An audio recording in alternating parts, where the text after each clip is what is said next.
बच्चों हम लोग डी ब्रॉगली हाइपोथेसिस के बारे में देख रहे थे। डी ब्रॉगली हाइपोथेसिस या डी ब्रॉगली जो एक फिजिक्स थी, इन्होंने कहा था कि अगर लाइट जो है जो वेव है पार्टिकल की तरह बिहेव कर सकती है, तो जो पार्टिकल्स होते हैं यानी मैटर्स होते हैं जैसे इलेक्ट्रॉन, प्रोटॉन, न्यूट्रॉन या सम बिगर पार्टिकल, क्या ये भी जो है वेव की तरह बिहेव कर सकते हैं। तो इन्होंने इस पर एक हाइपोथेसिस दिया था, इसको हम लोगों ने देखा था। डी ब्रॉगली हाइपोथेसिस थी और उनका वेवलेंथ था, अगर ये जैसे इलेक्ट्रॉन है, अगर इलेक्ट्रॉन जो है वेव की तरह बिहेव कर सकते हैं तो उनका वेवलेंथ क्या होगी। जिस पर उन्होंने एक हाइपोथेसिस दिया था कि lambda is equal to h upon p, where h is Planck constant and p is the momentum. अब हम देख चुके हैं बेटा, तो ठीक है। अब इसी के आगे हम देखते हैं कि जो मैटर वेव होती है, जो ये वेव लेंथ होती है, इसको बोलते हैं वेव होती, मैटर वेव होती है, और इस वेवलेंथ को बोलते हैं मैटर की वेवलेंथ। तो ठीक है, जब इलेक्ट्रॉन अगर हम देखते हैं कि अगर पार्टिकल की तरह वेव की तरह बिहेव करता है जो कि पार्टिकल है, उसकी वेवलेंथ क्या होती है बेटा, इसके हम आगे देखेंगे। बेसिक फार्मूला बेटा यही रहेगा, यानी h upon m into v. यहाँ पर एम जो है क्या है, मास है, एंड वी क्या है, वेलोसिटी ऑफ द पार्टिकल है।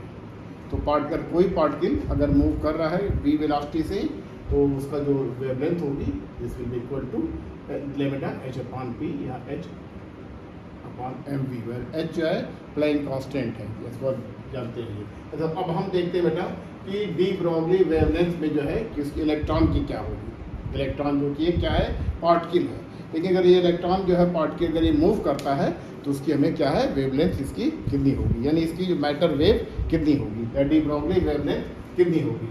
तो ठीक बेटा, देखिए बहुत ही सिंपल इसमें चीज़ हम जानते हैं कि जो इलेक्ट्रॉन होता है एम जो है क्या है, mass of electron, mass of electron, mass of electron. इसकी वैल्यू बेटा जानते हैं हम कितना होती है, 9.1 into 10 to the power -31 kilogram होती है। और ये चार्ज ऑफ इलेक्ट्रॉन, क्या है, charge of an electron, charge of an electron, इसकी वैल्यू होती है -1.6 into 10 to the power -19 coulomb. तो ठीक है, तो अब हम बेटा क्या कर रहे हैं कि एक इलेक्ट्रॉन है जिसका चार्ज ई है और मास एम ई है, इसको हम जीरो से ले यानी रेस्ट से लेकर के हम if it is accelerated, if an electron is accelerated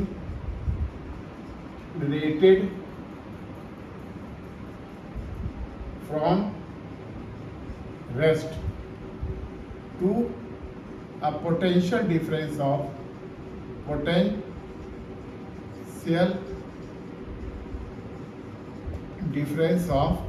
V volt, इसको V वोल्ट कहते हैं, V वोल्ट्स है ये। तो क्या होगा देन, जो उसकी जो काइनेटिक एनर्जी जो K है, तो काइनेटिक एनर्जी जो हमारी है यानी kinetic energy will be equal to work done, क्योंकि इलेक्ट्रॉन का चार्ज E है और उस पर जो ये V पोटेंशियल के थ्रू भी इसको हम एक्सेलरेट करवा रहे हैं, तो इसकी जो वैल्यू हो जाएगी E इंटू V, यानी charge of the electron into voltage through हुई it has been accelerated from rest है। यहाँ पर K जो है काइनेटिक एनर्जी है बेटा। इस काइनेटिक एनर्जी को हम एक सिंपल फॉर्म एक वर्ड से लिखते हैं, कैपिटल लेटर K से लिखते हैं, ठीक है, K is the kinetic energy.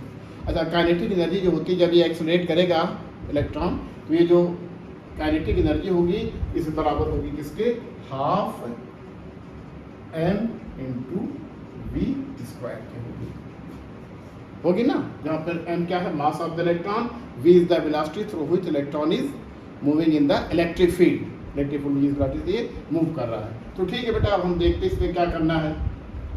अब हम देखिए ये जो फार्मूला हमको है, यानी ये जो हमारा K है, K is equal to half m v square into E into v. अब क्या करते हैं, हमें इस फार्मूले में इसकी वेवलेंथ निकालनी, क्योंकि इलेक्ट्रॉन मूव कर रहा है तो it will start behaving like a part wave, ये वेव की तरह बिहेव करेगा, उसकी वेवलेंथ हमें निकालनी है। तो चलिए ठीक है, वेवलेंथ निकालने हम यही फार्मूला यूज़ करेंगे, हमको ये दिया हुआ है। तो हमको पहले क्या पता होना चाहिए, क्योंकि एच तो कांस्टेंट है, एच कांस्टेंट है, तो एच की जो वैल्यू होती है ये तो जानते होंगे आप कि h is equal to 6.626 into 10⁻⁻34 joule second, ये कांस्टेंट रहेगा। तो ठीक है, अब हम इसको मास पता, अब हम इसका क्या निकालते हैं, मोमेंटम निकालते हैं। मोमेंटम निकालने के हमें क्या करना पड़ेगा, देखिए इस दोनों इक्वेशन को जरा देखिए, इस पर थोड़ा सा कुछ मैनिपुलेशन की गई। इसको हम कर सकते हैं बेटा, इसको हम इस तरह से कर सकते हैं, जैसे हाफ इस इक्वेशन में क्या कीजिए, m से मल्टीप्लाई कर दीजिए। m से मल्टीप्लाई कर देंगे तो ये m² into v² upon m से डिवाइड भी करना पड़ेगा, वही सेम है लेकिन दूसरे फॉर्म में लिख दिया गया है। It is equal to what, EV, या यही बराबर किसके है, ये k के है। ठीक है, चलिए k का रहने दीजिए। तो अब हमारा जो हो गया ये हाफ, देखिए m² इंटू v², ये हो जाएगा बेटा क्या, p², मोमेंटम का square upon m into k। It means what, p² is equal to 2m into k। यहाँ पर k काइनेटिक एनर्जी है, where k is E into V, E charge of electron and V is the potential through it has been accelerated। तो अब देखिए बेटा, इससे जब हमारा P निकलेगा, यानी जो मोमेंटम P जो है, मोमेंटम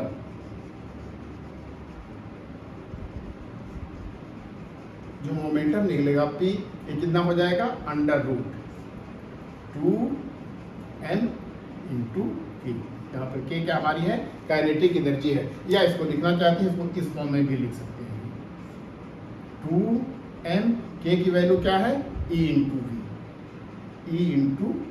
यहाँ पर E चार्ज ऑफ इलेक्ट्रॉन है और v क्या है, इसका है पोटेंशियल डिफरेंस, जिसमें इसको एक्सलेट किया गया है। तो ठीक है, कोई बात नहीं। अब देखिए, अब हम इसमें वैल्यू रखते हैं, so de Broglie wavelength, de Broglie wavelength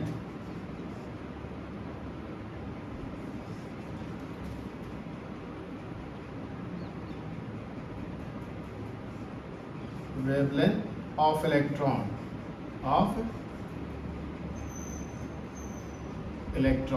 ये कितना हो जाएगा, h upon p, h Planck constant और p जो है हमारा मोमेंटम है। तो ठीक है, इसको हम देखते हैं क्या है, h अपॉन p की वैल्यू रख दीजिए। p की वैल्यू क्या है, ये है 2m इंटू k, वर्ग के इधर काइनेटिक एनर्जी, या इसको इस फॉर्म लेना चाहते हैं, k को जगह पे EV लिख दीजिए, E इंटू v, तो h upon √2m E into v, ये हमारा हो गया बेटा क्या, इलेक्ट्रॉन के लिए डी ब्रॉगली वेवलेंथ का फार्मूला हो गया। यानी फॉर इलेक्ट्रॉन जो उसकी डी ब्रॉगली वेवलेंथ होगी, ये कितना होगी, h अपॉन √2m EV। यहाँ पर m क्या है, मास ऑफ द इलेक्ट्रॉन है, E charge of the electron है, V क्या है, potential difference through which it has been accelerated. तो ठीक है, अब हम ये इसका हमारे लिए यही फार्मूला है इलेक्ट्रॉन की वेवलेंथ निकालने के लिए। तो ठीक है, इसमें थोड़ा वैल्यू सब्स्टिट्यूट करके देखते हैं, थोड़ा सिंप्लीफाई शो करते हैं इस फार्मूले को, कितना सिंप्लीफाई करके कितना आता है। तो हम इसको मिटा रहे हैं, देखिएगा ज़रा, इसको मैं अब मिटा दे रहा हूँ क्योंकि इसकी ज़रूरत नहीं है।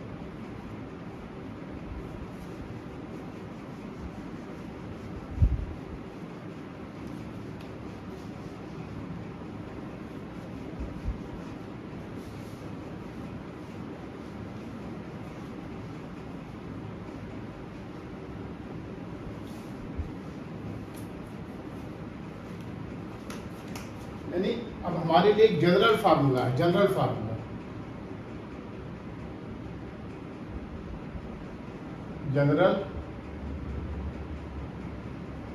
फार्मूला टू कैलकुलेट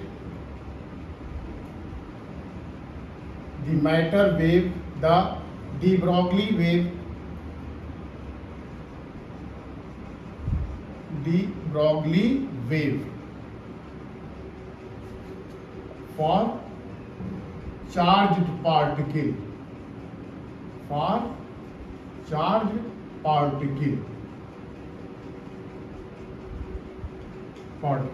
ये क्या हमारा है, ये हमारा है h upon under root 2m e into v. E की जगह पे आप क्यू भी लिख सकते हैं, ई की जगह पे क्या लिख सकते हैं, ई की जगह पे क्यू है चार्ज। ये क्या हमारा है, ये चार्ज है। अब चार्ज ऑफ इलेक्ट्रॉन की वैल्यू होती है, हम जानते हैं 1.6 into 10 to the power minus 19 coulomb होती है। चार्ज के हम क्यू भी लिख सकते हैं, इसमें कोई बुक में हो सकता है क्यू ही लिखा हुआ हो। बाद में इलेक्ट्रॉन के लिए हमने क्या किया है, ई लिख दिया है। तो ठीक है, अब हम इसकी वैल्यू कैलकुलेट करते हैं, क्योंकि देखिए हमें एच की वैल्यू मालूम है। Substituting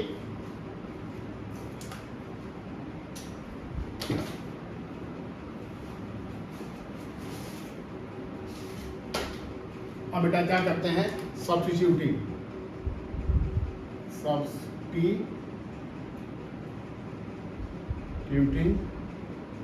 the value of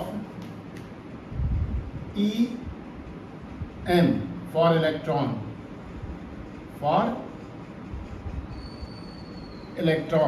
and h जो कि प्लैंक कांस्टेंट है।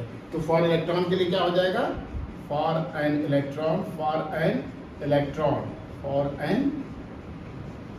इलेक्ट्रॉन वेवलेंथ यानी de Broglie wavelength will be equal to h upon under root 2m e into we.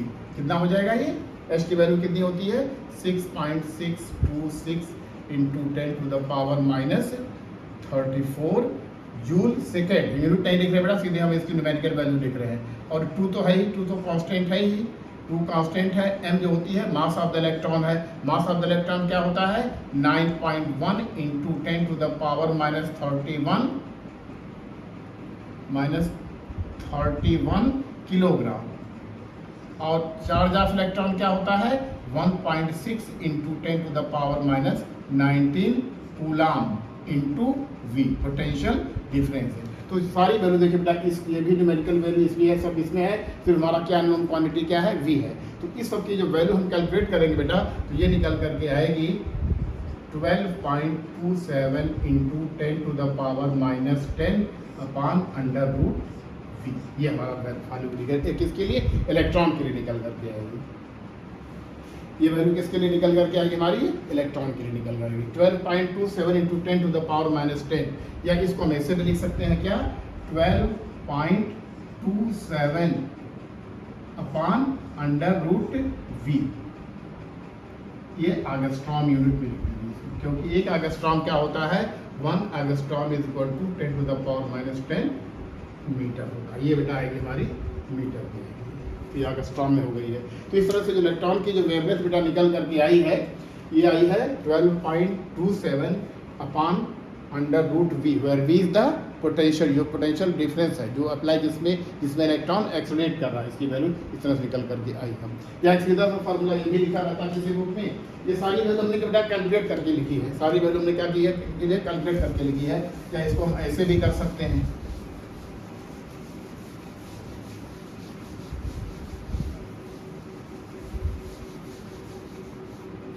यानी इलेक्ट्रॉन के लिए जो आई है, मान लीजिए आई है for electron lambda is equal to 12.27 upon under root v. या इसको कहीं ऐसा भी लिखा है कि 12.27 is the square of 150 upon v. ये निकल करके आएगी बेटा एंगस्ट्रॉम में, ध्यान रहे यूनिट एंगस्ट्रॉम में निकल करके आएगी। या इसी को और लिखना चाहते हैं तो इसको लिख सकते हैं 1.227 upon under root v in nanometre, लिख सकते हैं, इन नैनोमीटर लिख सकते हैं। नैनोमीटर सीधे इसको लिखे नहीं है, नैनोमीटर में आएगा। तो कुछ भी लिखे बेटा, तीनों फार्मूला एक जैसा है। बस एक कन्वर्जन है, यूनिट का फर्क है। जो हमने लिखा है ये एंगस्ट्रॉम में है, ये एंगस्ट्रॉम में है, ये 1.227 अपन वी जो है नैनोमीटर में है। किसमें है? नैनोमीटर। यहाँ पे वी वोल्टेज है, इन वोल्ट होगी, v is in volt, where v is in volts, in volts में होगी। तो इलेक्ट्रॉन के लिए बेटा निकल कर हमारा जो फार्मूला आया है ये आया है 12.27 अपॉन अंडर रूट वी या 150 अपॉन वी, या अगर हम नैनोमीटर के फॉर्म में लिखते, किसी किसी किताब में नैनोमीटर के फॉर्म में लिखा है तो ये 1.227 upon under root v nanometre, NM is nanometre है। तो बेटा ये इलेक्ट्रॉन के लिए निकल गया जो कि एक चार्ज पार्टिकल है। अब देख रहे हैं बेटा ये जो वैल्यू हमने लिखा यहाँ पर, हमने देखा था पहले भी हमने किया था, कैलकुलेट किया था इलेक्ट्रॉन की जो है, जो कि एक इलेक्ट्रॉन है जो कि 5.4 × 10⁶ मीटर की स्पीड से उसकी वेलोसिटी है, तो उसका जो वेवलेंथ आई थी बेटा बहुत ही एंगस्ट्रॉम के टर्म में आई थी, जो कि क्या थी? मेजरेबल थी और सिग्निफिकेंट भी थी। तो जितने भी एटॉमिक पार्टिकल्स होते हैं, सब एटॉमिक पार्टिकल्स होते हैं, उनकी जो वेवलेंथ होती है मेज़र भी किया जा सकता है सुटेबल इंस्ट्रूमेंट से, और उनको हमें सिग्निफिकेंट भी है। तो इसलिए मैंने यहाँ पर लिख दिया है लेमडा, यानी लेमडा मीन्स वेवलेंथ या फिर डी ब्रॉगली वेवलेंथ ऑफ सब atomic particle is measurable and significant. तो अब देखते हैं बेटा इसकी वैल्यू क्या होती है, हम देख लेते हैं इसको थोड़ा सा। उससे एक एग्जाम्पल दिया हुआ है कि इसको मैं मिटा देगा।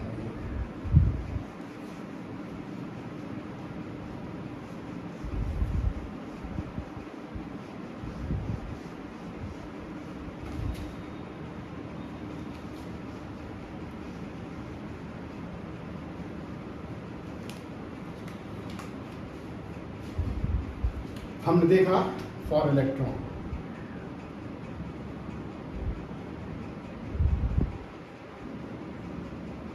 For electron lambda is equal to 12.27 upon under root v angstrom unit होता है, या इसको सिंप्लीफाई ऐसे भी कर दीजिए 150 अपॉन वी एंगस्ट्रॉम यूनिट है, या फिर ये क्या है, ये 1.227 upon under root v nanometre में है, तो इलेक्ट्रॉन के लिए। अच्छा, अगर हम मान लेते हैं, बोलते यहाँ पर एक छोटा सा एग्जांपल लेते हैं कि for if V is equal to 120 volts, V कितना है? 120 वोल्ट्स है। तो उस केस में क्या होगा? लेमडा की वैल्यू कितनी आएगी? लेमडा इक्वल टू देखिए, यानी 12.27 अपॉन अंडर रूट 120। तो इसकी वैल्यू कितनी आ जाएगी? ये ऑलमोस्ट ये आएगी, इसकी जो वैल्यू आएगी बेटा यहाँ पे जो आ रही है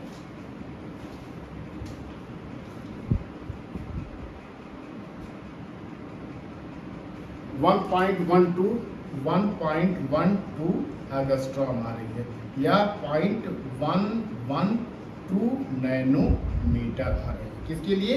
इफ इज इक्वल टू 120 112, यानी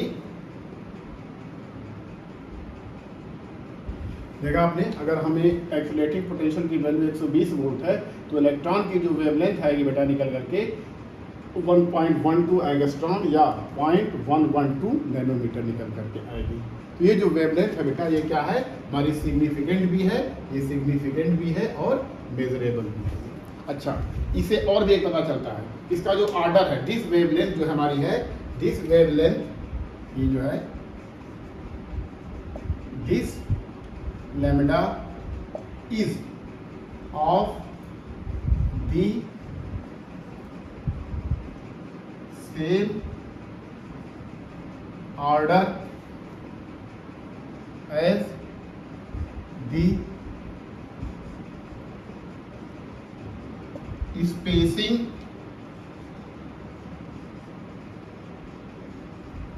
between the atomic planes in the crystal, in the crystal, in the crystal. Atomic plane जो होता है बेटा, जिसमें कि एटम्स अरेंज रहते हैं, उसको बताता है, उस ऑर्डर में है ये।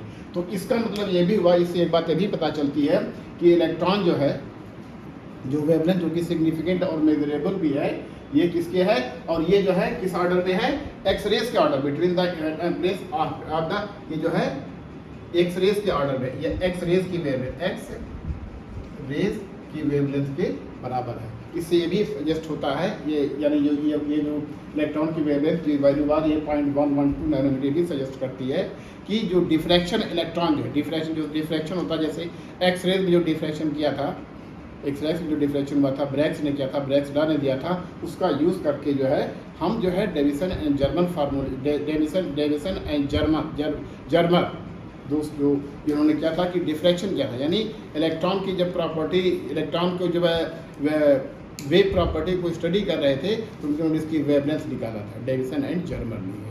तो इससे जो है यानी क्रिस्टल का जो है डिफ्रैक्शन, क्रिस्टल डिफ्रैक्शन एक्सपेरिमेंट का जो अरेंजमेंट है, उसी अरेंजमेंट के बेस पर हम इलेक्ट्रॉन को डिफ्रैक्शन प्रॉपर्टी भी शो कर सकते हैं, डिफ्रैक्शन प्रॉपर्टी उसकी हम ये शो कर सकते हैं। और जैसा कि ब्रैग्स ने कहा था उसमें होता है, अभी आप पढ़ेंगे उसके लिए डेविसन जर्मर, तब आपको इसको बताया जाएगा। तो ये हद्दा की सेम ऑर्डर में होती है, the space between the planes of the crystal. और ये एक्स रे, इस एक्स रे में जो होता है ना, एक्स रे डिफ्रैक्शन,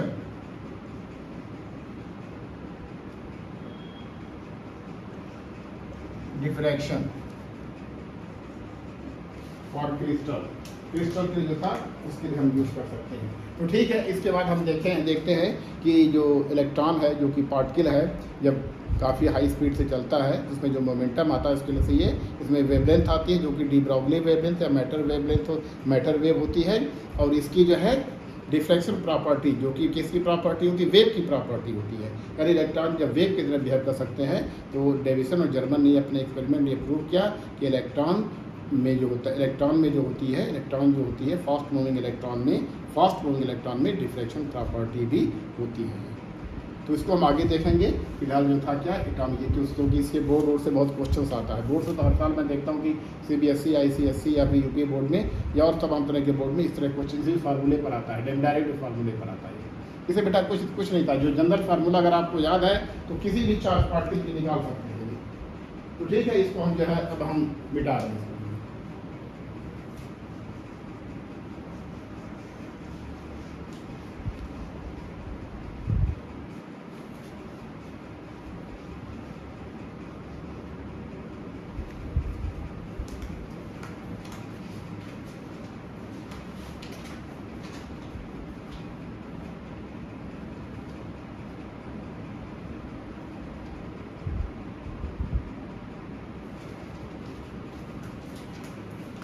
तो ठीक है बेटा, देखा हमने कि इसको हम देख करके थोड़ा आगे बढ़ते हैं। लेमडा जो आया है इलेक्ट्रॉन के लिए, फिलहाल किसके लिए निकाली गई है, इलेक्ट्रॉन के लिए निकाली गई है। इसका जो जनरल फार्मूला था निकालने के लिए, lambda is equal to H upon P is equal to H upon mv is equal to H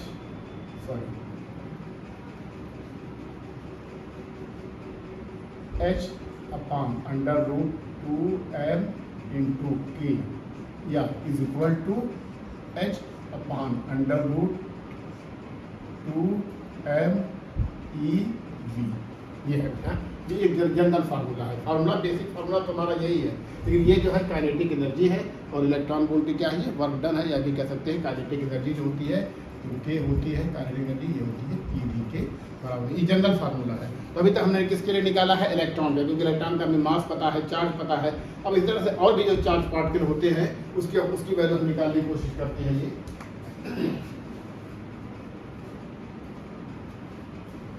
इसी तरह से हम और भी वैल्यू हम निकालने की कोशिश करते हैं। तो हुआ किसके लिए, इलेक्ट्रॉन के लिए हुआ ये। अब एक ऐसे और होता है क्या, प्रोटॉन होता है। क्या होता है, ये प्रोटॉन होता है। यानी जैसे कि हमारे इलेक्ट्रॉन के लिए जो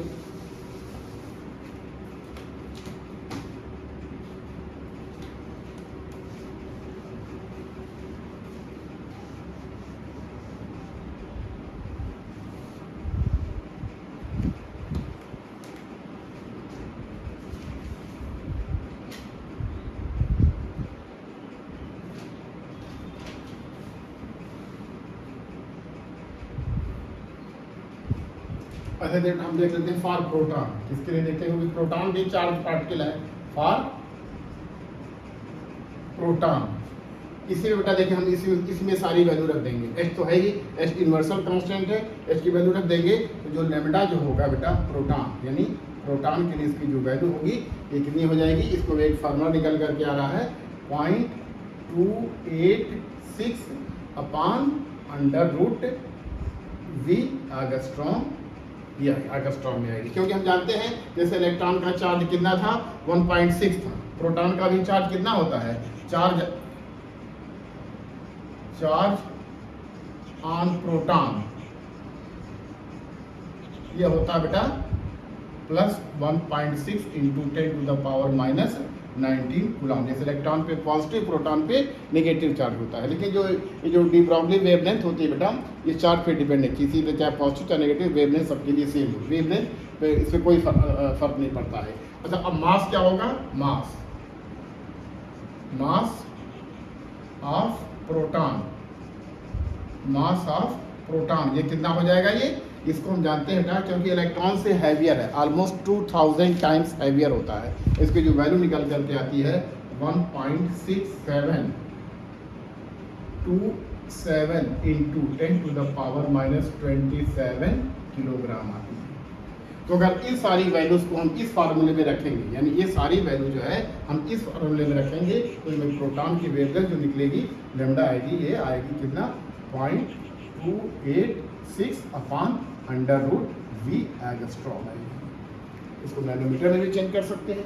तो इस तरह देखा आपने कि वेवलेंथ आप किसकी है, ये प्रोटॉन की है, जो कि चार्ज पार्ट के लिए भी है।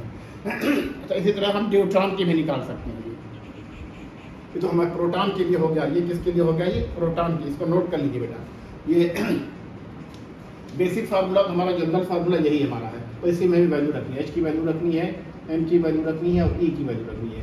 ई को यहाँ पे किसी हो सकता है उतना आपको चार्ज मिले, क्योंकि ई चार्ज ऑफ इलेक्ट्रॉन होता है, इसलिए यहाँ पे ई की जगह पर हम क्या है हो सकता है आपको चार्ज, क्योंकि इलेक्ट्रॉन प्रोटॉन का चार्ज सेम होता है, बस फर्क है एक पे पॉजिटिव चार्ज और एक पे नेगेटिव चार्ज। तो बेटा ये हमारा है प्रोटॉन के लिए, उसकी जो वेवलेंथ आई है 0.286 आई है। अब देखते हैं किसके लिए हमें दूसरा एक चार्ज पार्टिकल है, न्यूट्रॉन के लिए भी देख लेते हैं। न्यूट्रॉन के लिए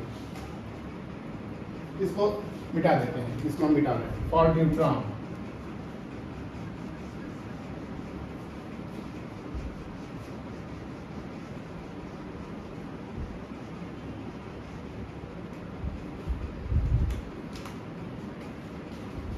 For neutron,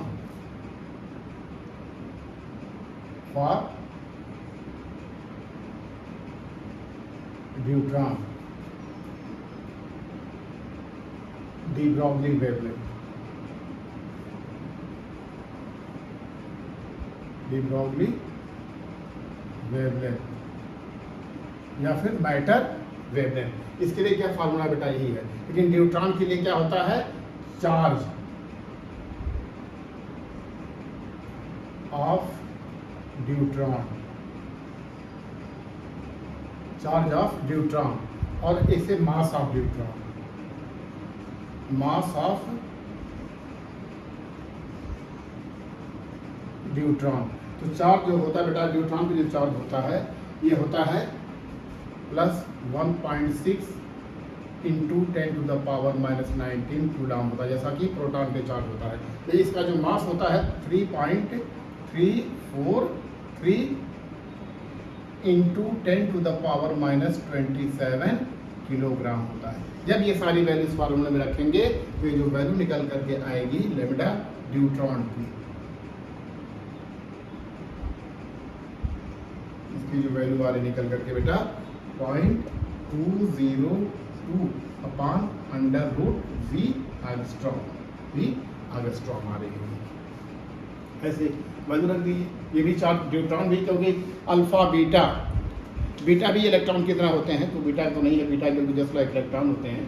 न्यूट्रॉन की होती है, न्यूट्रॉन का देखिए चार्ज होता है प्रोटॉन के चार्ज के बराबर, लेकिन इसका मास जो होता है उससे हैवियर होता है, 3.434 इंटू 10⁻⁷ होता है, न्यूट्रॉन के लिए होता है। अच्छा एक और चार्ज पार्टिकल, बहुत ही फेमस चार्ज पार्टिकल है, इसको हम बोलते हैं अल्फा पार्टिकल। ठीक है, तो अल्फा पार्टिकल के लिए क्या होता है, एक हम यहाँ लिख दे रहे हैं फॉर अल्फा मास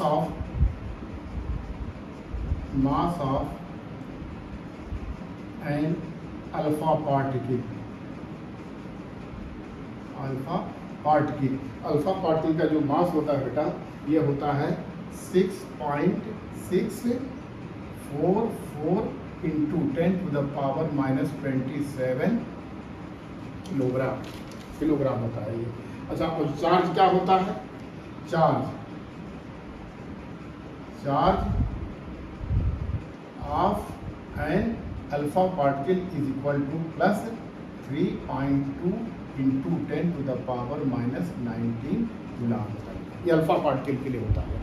तो जो अल्फा पार्टिकल की जो डी ब्रॉगली वेवलेंथ होगी या मैटर वेवलेंथ होगी, इसकी जो वैल्यू होगी अल्फा, ये कितना आ जाएगी? इसकी वैल्यू इसी फॉर्मूले से सब्स्टिट्यूट करेंगे, इसका जो वैल्यू आएगी ये 0.101 अपॉन √V एंगस्ट्रॉम में आएगी। किसमें आएगी? ये एंगस्ट्रॉम में आएगी। तो इस तरह से देखा हमने बेटा कि डिफरेंट चार्ज पार्टिकल के लिए जो वेवलेंथ होती है वो कुछ इस तरह से होती है। ये हमारे पास न्यूट्रॉन के लिए थी, ये हमारे पास किसके लिए थी? अल्फा पार्टिकल के लिए थी। और जहाँ पर V जो है एक्सेलरेटेड पोटेंशियल है, एक्सेलरेटेड पोटेंशियल डिफरेंस, ये वोल्ट में होगा। किसमें होगा? ये वोल्ट में होगा। तो बेटा ये सब चार्ज पार्टिकल रहे। अच्छा, अब एक और चार्ज पार्टिकल बचता है, सब एटॉमिक पार्टिकल बचता है, न्यूट्रॉन। इसमें कोई चार्ज ही नहीं होता है। तब उसके लिए क्या करेंगे? क्योंकि इस फार्मूले में जो चार्ज है, इस फार्मूले क्या है? ये चार्ज है। क्योंकि देखिए इस फार्मूले हमारा क्या है? चार्ज है कि नहीं? चार्ज क्यू है, चार्ज क्यू या फिर ई, इतना तो है ही।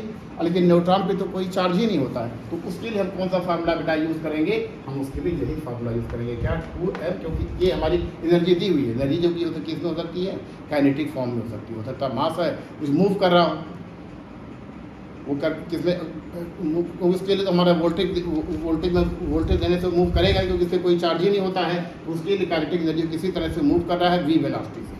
तो उसके लिए जो K की वैल्यू होगी, हमें K की वैल्यू यानी K जो काइनेटिक एनर्जी की वैल्यू होगी बेटा, वो निकालना पड़ेगा। अब देखिए फिर इसको हम क्या करना है, हम थोड़ा इसको भी देख लेते हैं। अभी तक तो हमने देखा था चार्ज पार्टिकल के लिए था, चार्ज पार्टिकल था, इलेक्ट्रॉन के लिए था, प्रोटॉन के लिए था, न्यूट्रॉन के लिए था, अल्फा पार्टिकल के लिए था, या कोई भी चार्ज पार्टिकल किस तरह का हो उसको हम ये निकाल सकते। बेसिक यही पार्टिकल है, electron, proton, neutron and alpha. अच्छा, अब देखते हैं बेटा न्यूट्रॉन के लिए क्या होता है।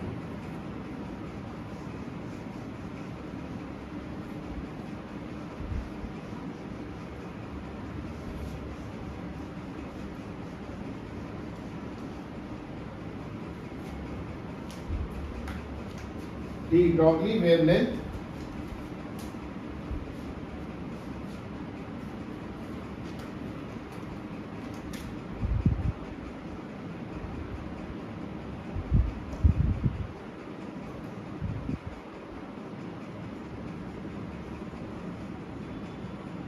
de Broglie wave length for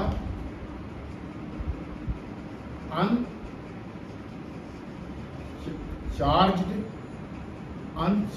particle, uncharged particles like neutron,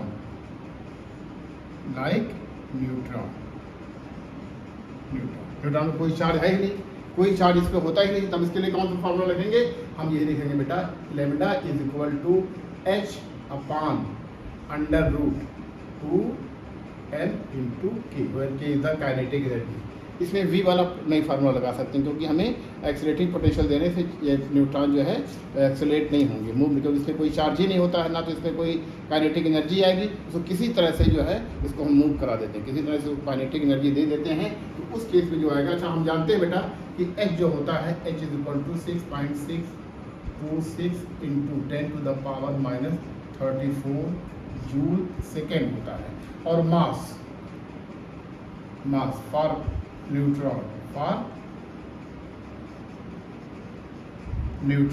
ये भी प्रोटॉन के मास से थोड़ा सा भारी होता है, प्रोटॉन के मास से थोड़ा सा ज़्यादा इसका मास होता है, यानी इसका जो मास होता है 1.6750 इंटू 10⁻⁻27 किलोग्राम। प्रोटॉन्स के बराबर होता है, कुछ भारी होता है, लेकिन approximately it can be taken as the mass of a proton. तो उस केस में बेटा क्या होगा, जो हमारी वेवलेंथ होगी लेमडा, जो होगी लेमडा, ये आएगी हमारी निकल करके आएगी 0.286 अपॉन √k एंगस्ट्रॉम के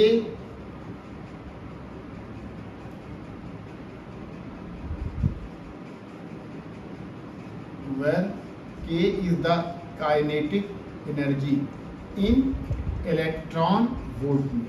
ये इलेक्ट्रॉन वोल्ट में, क्योंकि जो जूल में आएगी एनर्जी जूल में आएगी, joule can be converted into electron volt, और के जो है किसमें है, ये इलेक्ट्रॉन वोल्ट में। ये ध्यान दें, ये न्यूट्रॉन के लिए, किसके लिए है, ये न्यूट्रॉन के लिए। न्यूट्रॉन के लिए जो डी ब्राउनी वेवलेंथ निकल कर आएगी 0.286 upon √k, where k is the energy in electron volt, energy in electron, इसलिए यहाँ पे लिख दे रहे हैं एनर्जी इन, वेयर के kinetic energy in electron volt में। इलेक्ट्रॉन वोल्ट मतलब यहाँ पे तो इलेक्ट्रॉन तो बेटा है नहीं, लेकिन जूल को जो है इलेक्ट्रॉन में जो है, जूल को जो है इलेक्ट्रॉन वोल्ट में कन्वर्ट किया जा सकता है, क्योंकि 1 इलेक्ट्रॉन वोल्ट जो होता है 1 इलेक्ट्रॉन वोल्ट जो होता है 1.6 इंटू 10⁻⁻19 जूल होता है। इससे फॉर्मूले हम ये कन्वर्ट कर सकते हैं। तो ध्यान रहे कि जो है हमारी किसमें है, ये इलेक्ट्रॉन वोल्ट में, न्यूट्रॉन के लिए हो गई। इस तरह से जो है ऑलमोस्ट जितने भी पार्टिकल थे, चार्ज अनचार्ज जो है, जो आपके बुक्स में है या फिर और आपकी जो और भी कंप्यूटर बुक्स और दिए है, सबका जो हमने लिख दिया है, कंपाइल करके हम इसको लिख देंगे। अच्छा, एक और बच रहा है कि थर्मल न्यूट्रॉन। सो जो थर्मल न्यूट्रॉन बेटा होता है, एक टेम्परेचर पर जब वो मूव करते हैं, उसमें कुछ वेलोसिटी बहुत ज़्यादा, उसमें कुछ वेलोसिटी ज़्यादा होती है। और एक और होता है गैस पार्टिकल जो होते हैं, क्योंकि गैस पार्टिकल भी जो होते हैं मॉलिक्यूल्स होते हैं, वे भी तो हमेशा मूव करते रहते हैं।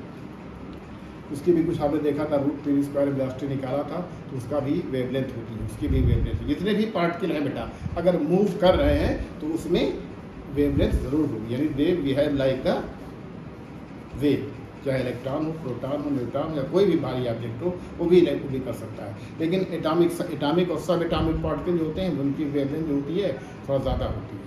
इसको हम जो है क्या कर सकते हैं, देख सकते, डिटेक्ट कर सकते हैं, उसको मेज़र कर सकते हैं, और ये सिग्निफिकेंट भी है।